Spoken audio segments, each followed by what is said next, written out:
It was a quiet, uneventful night on Privet Drive, the kind of street where people compete to have the most boring front yard. An old man with a long beard, flashy clothes, and the vibe of someone who's never owned a watch. Albus Dumbledore appears and starts turning off the streetlights with a magical lighter. Soon after, a cat shows up. Literally, she shapeshifts into Minerva McGonagall, a professor with a face that probably hasn't smiled since her ID photo. The two stand there like they're waiting for an Uber until a flying motorcycle descends from the sky, piloted by a man who looks like a cross between Chewbacca, Rubeus Hagrid. In his arms is a baby with a lightning-shaped scar on his forehead. Visual drama? Check. The baby is left on a doorstep with a letter and a good luck from Dumbledore. And just like that, the story of the boy who unknowingly became the center of the magical world begins. Cut to 11 years later, and Harry has become a house prisoner, living in a cupboard under the stairs. His aunt and uncle hate him, his cousin Dudley uses him as a punching bag, and his life plays like the sad part of a soap opera. But then, during a trip to the zoo, Harry drops the biggest bombshell yet. He talks to a snake, full-on conversation, complete with mental subtitles. Fun fact, in the book, the snake was Brazilian. Yep, born and raised in Brazil, ended up in a London zoo. When Harry sets her free, it's practically an act of international diplomacy. To top it off, he makes the glass vanish, trapping Dudley inside and liberating the snake. Reptiles, 1, Dursleys, 0. Then, the storm hits. Not thunder, but mail. Thousands of letters. What starts as regular post turns into a full-blown postal invasion. The Dursleys try to escape civilization, hiding in a shack in the middle of nowhere, but it's no use. Hagrid kicks down the door and drops the line that became a meme.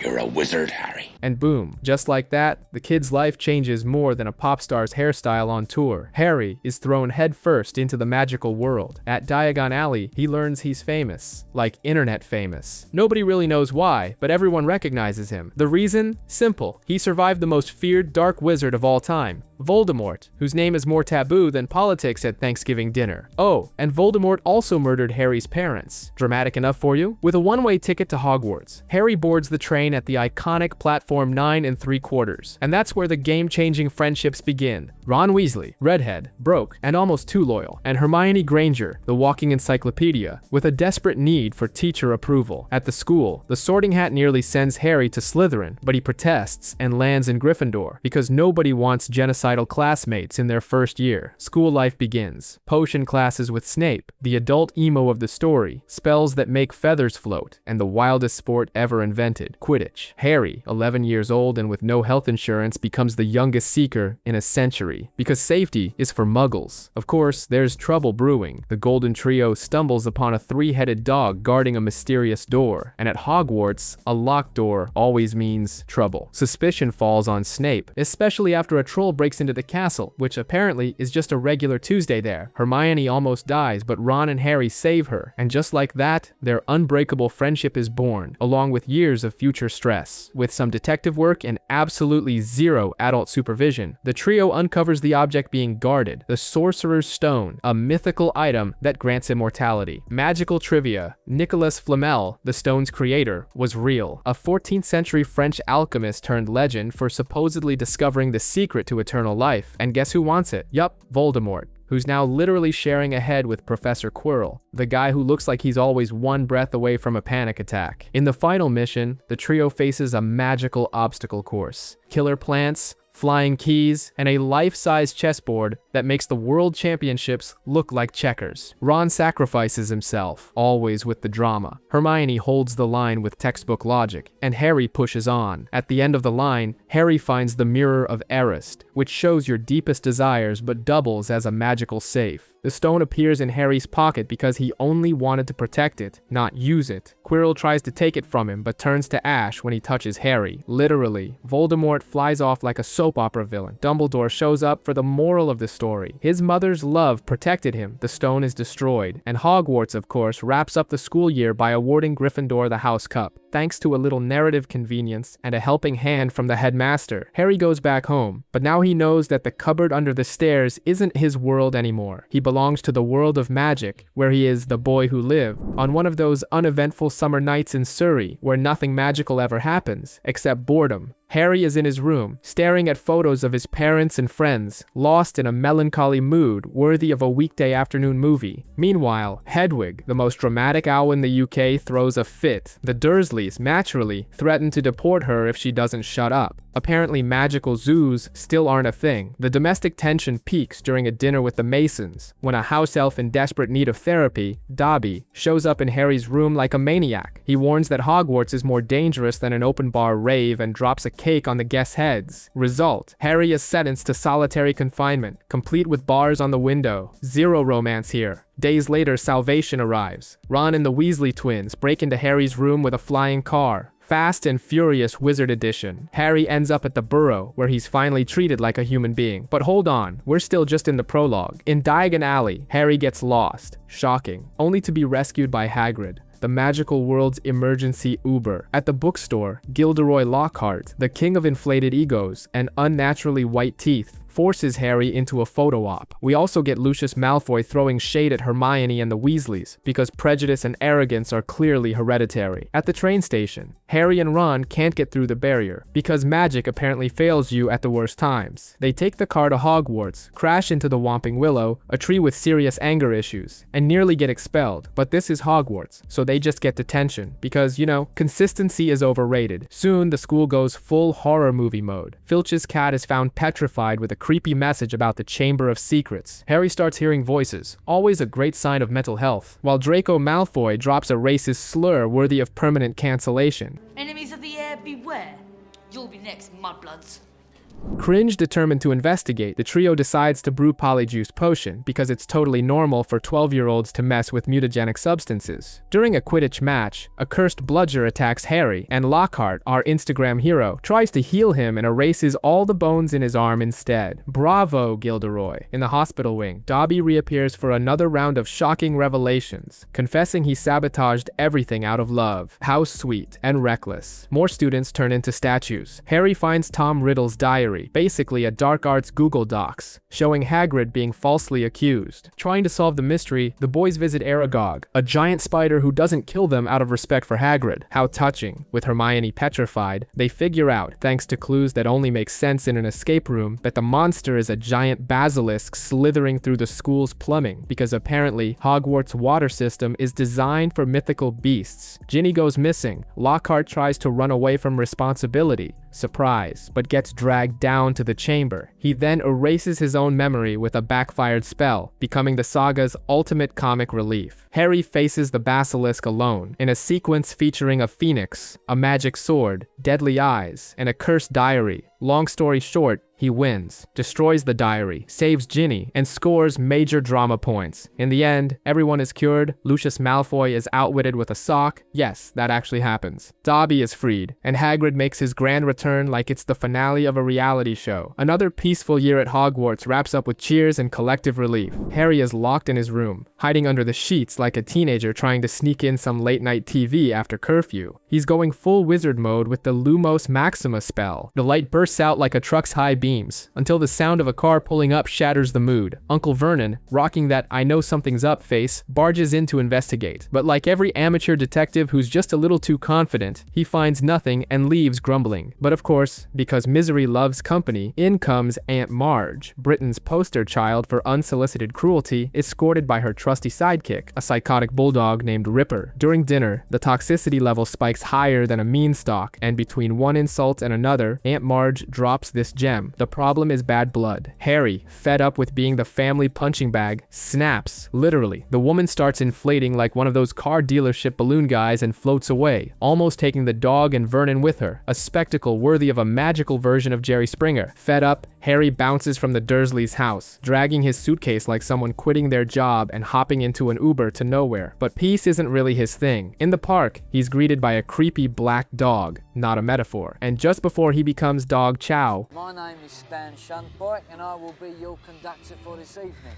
out of nowhere comes the night bus, a triple-decker purple bus that makes Uber look like a donkey cart. On board, Harry meets Stan Shunpike, a blend of bus conductor and failed stand-up comic, and learns that Sirius Black, the newest name on Azkaban's most wanted list, is on the loose. According to the wizard media, he's a deranged Voldemort follower. Fun. Once at the Leaky Cauldron, the Minister of Magic, Cornelius Fudge, the guy who always seems to be fixing the wrong problem at the worst time, shows up just to say hi, and surprisingly, surprisingly, doesn't punish Harry for doing underage magic. Clearly, everyone's more worried about Black than about magical misdemeanors. The next day, Harry reunites with Ron and Hermione. On the Hogwarts Express, the trio is interrupted by a Dementor, basically a supernatural IRS agent that sucks the happiness out of you. Harry passes out like he just got decked by Mike Tyson, but it's really because he's reliving his biggest trauma, the death of his parents. Luckily, he's saved by Remus Lupin, the new defense against the dark arts teacher, who immediately scores points just for not being a total jerk. At the castle, Dumbledore announces that Dementors are now roaming Hogwarts, because nothing says safe environment like soul-sucking creatures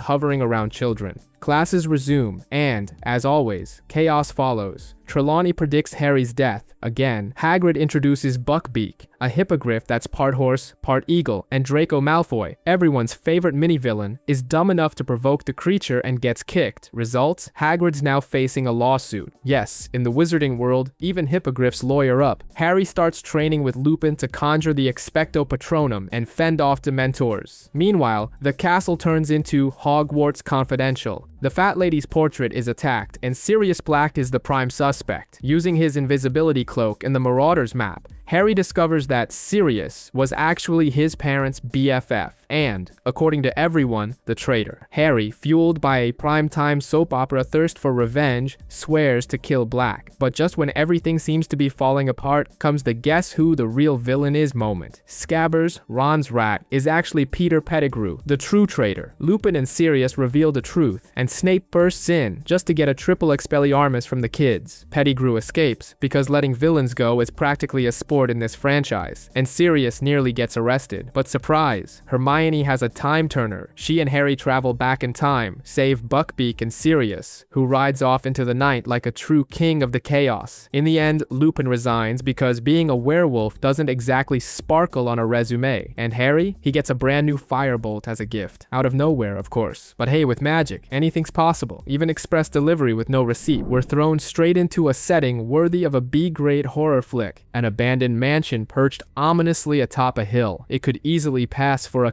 Conjuring location. Nearby, a grumpy old caretaker, Frank Bryce, is warming up some tea in a rickety cabin. Just as the kettle begins to whistle, he hears strange noises coming from the Riddle house. Figuring it's kids trespassing again, he grabs a lantern like some apocalyptic neighborhood watchman and goes to investigate. But it's not teen mischief, it's something far more sinister. Frank walks in on none other than Voldemort, Peter Pettigrew, and a mysterious third figure, deep in discussion over an evil plan. One Avada Kedavra later, the kettle whistles, and poor Frank drops dead like a soap opera character in the final episode. Cut to our hero, Harry Potter, jolting awake in a cold sweat at the Burrow, the Weasley household. It was just a dream, or was it? Before long, he joins the gang, and they're off to the biggest sporting event in the wizarding world, the Quidditch World Cup. And how do they get there? By grabbing onto an old boot. Yep, you heard that right, a literal boot. It's a portkey. The cup is a spectacle, tents that scream Rock in Rio campsite, players zooming through the air, and Victor Crumb getting more attention than a K-pop band at an airport.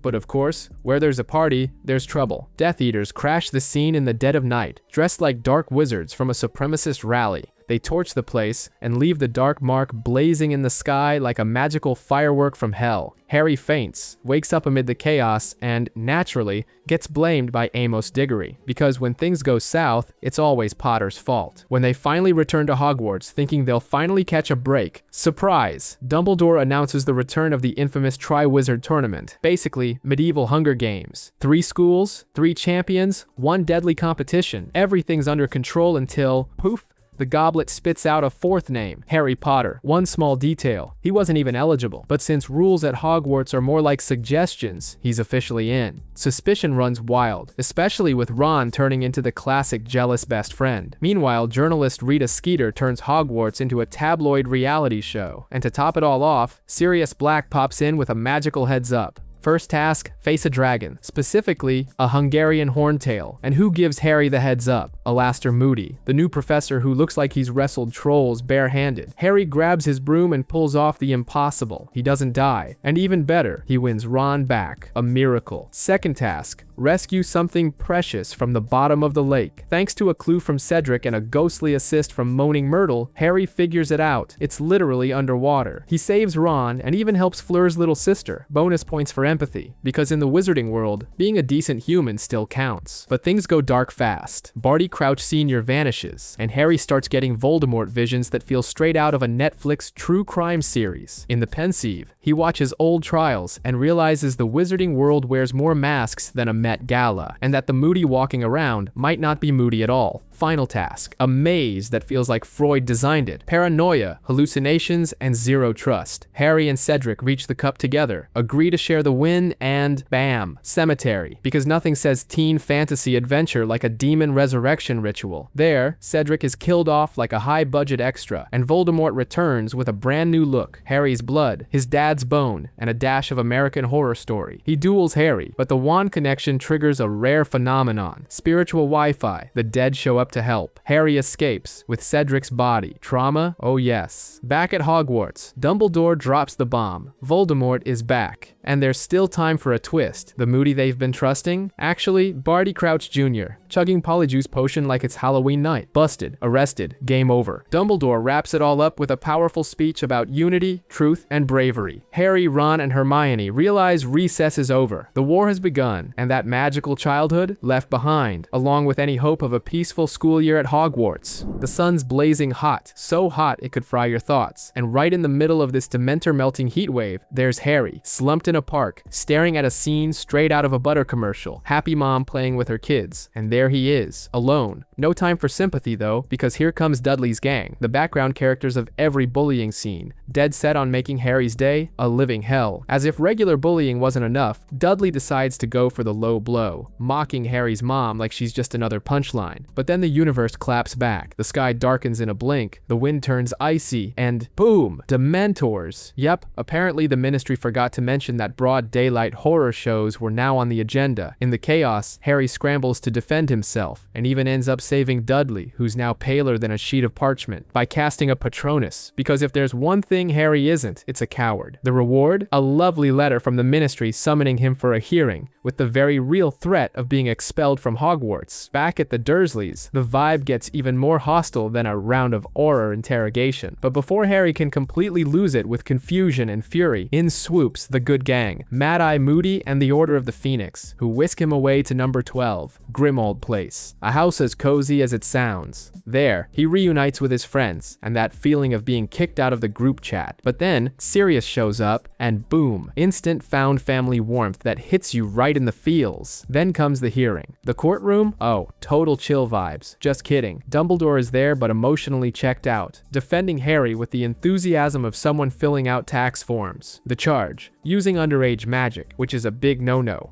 But thanks to dear old Mistress Fig, Harry's cleared of all charges. Back at Hogwarts, think things get better? Think again. Enter Dolores Umbridge, decked out in Pepto-Bismol pink, with the soul of a tyrant. First, she's a teacher, then she's the High Inquisitor. In 5 minutes flat, she's turned the school into a dictatorship. Practical lessons? Never heard of them. So Hermione, always 10 steps ahead, suggests forming a secret defense group. And just like that, Dumbledore's army is born, holding covert training sessions in the Room of Requirement. Finally, the students take their defense into their own hands. Cue the applause, but Umbridge plays dirty. She forces Harry to write lines with a quill that carves the words into his skin, torture disguised as detention. He's made to write, "I must not tell lies," over and over, and she wants him to snitch on Dumbledore. Spoiler, not happening. Harry keeps quiet. On the outside, scars. On the inside, a pressure cooker about to blow. Harry's dreams are getting weirder by the day. In one of them, he sees Arthur Weasley being attacked. From the snake's point of view, which means Voldemort's perspective. He warns Dumbledore, who finally admits the obvious. Harry is mentally connected to Voldemort. The solution? Occlumency lessons with Snape, who treats Harry's mind like an MMA ring. And just when you think things can't get any worse, bam, the final blow. Harry has a vision of Sirius in danger. He rushes to the Ministry with the DA, only to uncover the truth behind the prophecy. He is the chosen one, but before he can even begin to process that, the Death Eaters strike. They're nearly wiped out, if not for the last-minute rescue by the Order of the Phoenix. Bellatrix shows up and, in a moment of pure cruelty, kills Sirius, just like that. In 1 second, the only family Harry had left is gone. Harry snaps. He chases after the killer, and in a burst of pain and rage, tries to use the Cruciatus curse on Bellatrix, but fails. Turns out, vengeance just isn't in his nature. Then Voldemort himself shows up, ready to end the game, but so does Dumbledore.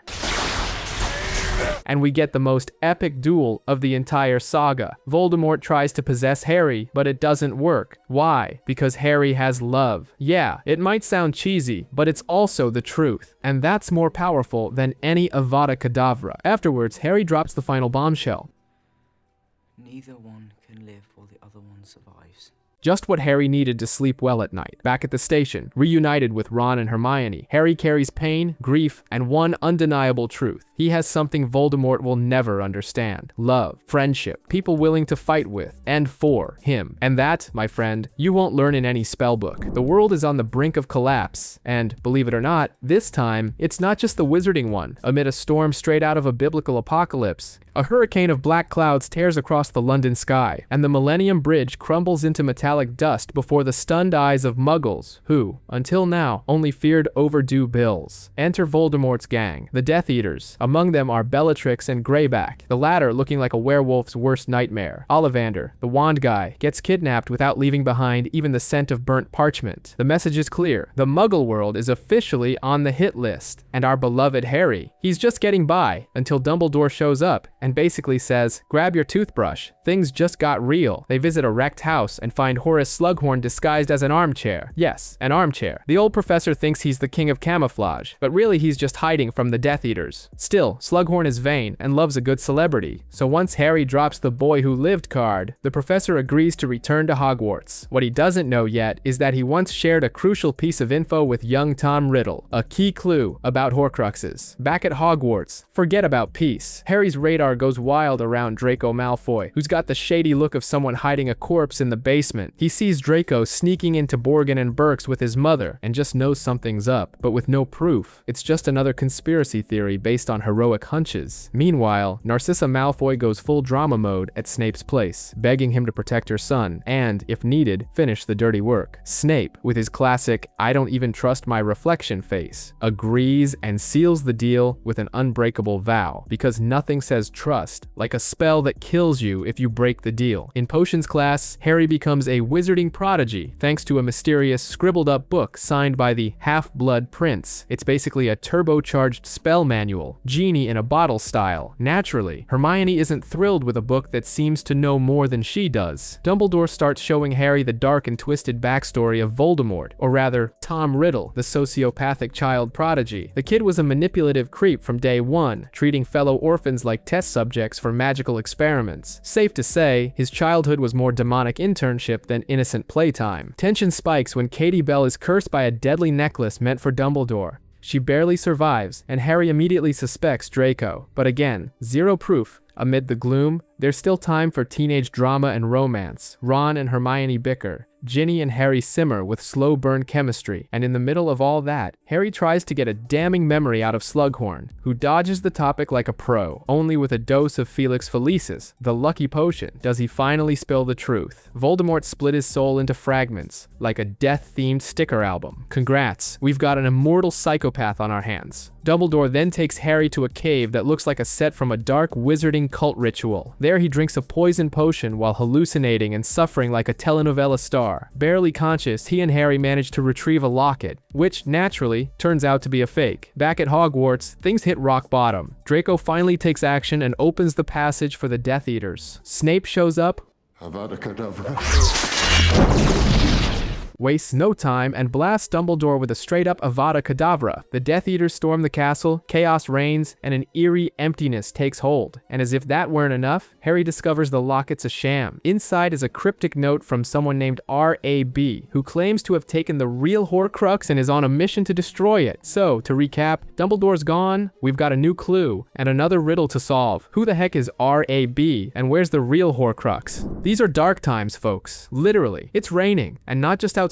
The wizarding world is sinking into darkness, mass hysteria, and a whiff of a magical coup. Scrimgeour, the new Minister for Magic, makes a pompous speech full of empty promises, while chaos is already taking a walk in broad daylight. Hermione, with a heartbreakingly cold resolve, erases herself from her parents' memories. Meanwhile, the Dursleys vanish from Privet Drive with the grace of someone fleeing a bad reality show. Ron, from the Burrow, watches the silent apocalypse creeping in. The war has begun. Over at Villain Azkaban HQ, Snape clocks in at Malfoy Manor, where Voldemort kicks off his reign of terror with a lovely little public execution of Professor Charity Burbage, a brilliant HR move. Get rid of any employee who disagrees with you. Harry, for his part, pays one last visit to the cupboard under the stairs, probably to make sure nostalgia hits before the depression does. The plan for his escape? Straight out of a sketch comedy show. 6 Harrys made with Polyjuice Potion. Mundungus, the reluctant volunteer of the day, agrees with the enthusiasm of someone drafted into Big Brother. Naturally, it all goes wrong. The Death Eaters ambush the escapees. Hedwig becomes an airborne martyr, and Harry nearly gets turned into magical mash. Voldemort shows up, but once again, the Wi-Fi between the wands fails. Back at the Burrow, the survivors arrive in pieces. George loses an ear, but not his sense of humor. Moody, the most paranoid of the lot, is the only one who doesn't return. How's that for irony? Harry tries to go full tragic hero, but Ron, in a rare moment of clarity, shuts down the drama. The next day, amid a literal magical wedding, the film's only happy moment, Ginny and Harry almost kiss, but are interrupted by George and his half-ear. Dumbledore's will turns into a mystery fanfic. Each of them gets a cryptic item, except for the sword, which the Ministry withholds from the kid who literally killed a basilisk with it. The party crashes hard when Kingsley's Patronus bursts in with a bombshell. The Ministry has fallen, Scrimgeour is now a statistic, and they're coming. The trio flees to London, and the plot shifts into urban suspense mode, with a cafe ambush and a narrow escape to 12 Grimmauld Place. There, the hunt for RAB turns into CSI Hogwarts, and Creature finally gets a shred of dignity, courtesy of Dobby, who always over-delivers for a house elf. They discover that Umbridge is wearing the Horcrux locket like a tacky piece of jewelry. They infiltrate the Ministry, wreak havoc, snatch the item, and Ron gets a dramatic injury just to remind us that being the sidekick is never chill. The Horcrux turns into a mini Sauron's ring, slowly eating away at the trio's bond. When Ron returns, he saves Harry from an icy drowning and smashes the Horcrux with a badass sword, balance almost restored. The visit to Lovegoods is a bizarre spectacle, a mystical symbol, an emotional trap, and a kidnapped Luna thrown into the mix. The trio is captured and dragged to Malfoy Manor, where Bellatrix proves that both psychological and physical torture are elite dark arts pastimes. Dobby, the unsung hero, saves everyone and pays the ultimate price. And yes, Harry digs the grave by hand, because even wizards need their indie soul-searching moment. It all ends with what we kind of expected. Voldemort desecrates Dumbledore's tomb and finally gets his hands on the Elder Wand. You know that feeling when the worst-case scenario actually happens? Yeah, that. After years of running more than a politician during a corruption inquiry, Harry, Hermione, and Ron finally find a safe haven, an old cabin that reeks of nostalgia and mildew. It used to be one of their childhood hideouts, but now it's become the new headquarters of the Order of the Phoenix. The mission is as clear as a Latin spell: destroy the Horcruxes, shards of Voldemort's soul scattered around like horrors from a twisted reality show. For that, they need Griphook, a goblin more suspicious than a TV series fan after a disappointing final season. The deal is simple and borderline suicidal. Griphook helps them break into Gringotts, and in return, he gets the sword of Godric Gryffindor. Meanwhile, Ollivander, the former wand legend now reduced to a traumatized RPG grandpa, explains that wands have loyalty, which is more than you can say for certain Ministry of Magic officials. The vault break-in is a circus of disguises, imperious curses, and chaos. Hermione transforms into Bellatrix, with a performance worthy of a Nocturne Alley Oscar. But of course, Griphook betrays them, because a good goblin is one that doesn't make it to the end credits, and their escape on the back of a pale, PTSD-ridden dragon. Because why not? But Harry feels it. He knows Voldemort felt it too. At this point, their connection is less hero and villain, and more, I know what you did last summer. Next stop, Hogwarts. Once there, Snape, the professor who always looks 3 seconds away from a nervous breakdown, is now headmaster. But the resistance is alive, led by Aberforth,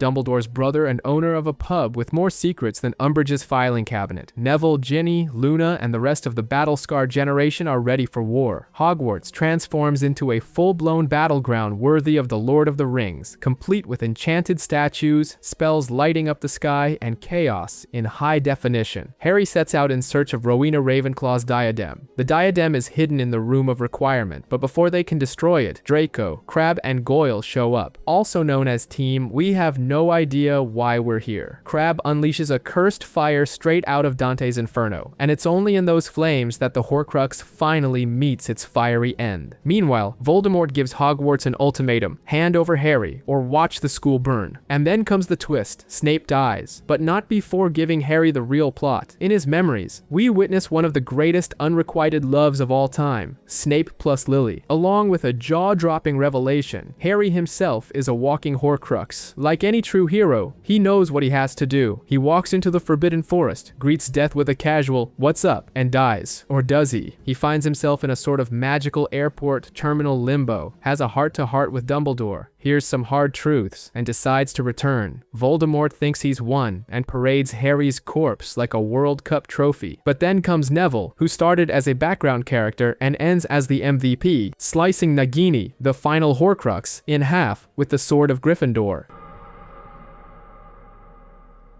What a moment. And so, the final duel. Harry reveals that the Elder Wand was never truly Voldemort's. The wand chooses the wizard, Mr. Potter. Because loyalty matters. Remember? The wand essentially says, "I don't know you," and turns on the Dark Lord, who disintegrates into magical glitter on the wind. In the end, Harry breaks the wand and chooses to live as a man rather than a demigod. 10 points to Gryffindor, and a group therapy session for the entire wizarding world. Years later, at King's Cross Station, he sends off his son, yes, the one with the fanfiction level name, to Hogwarts, because despite all the trauma and emotional scars, hope is the last thing to Expelliarmus.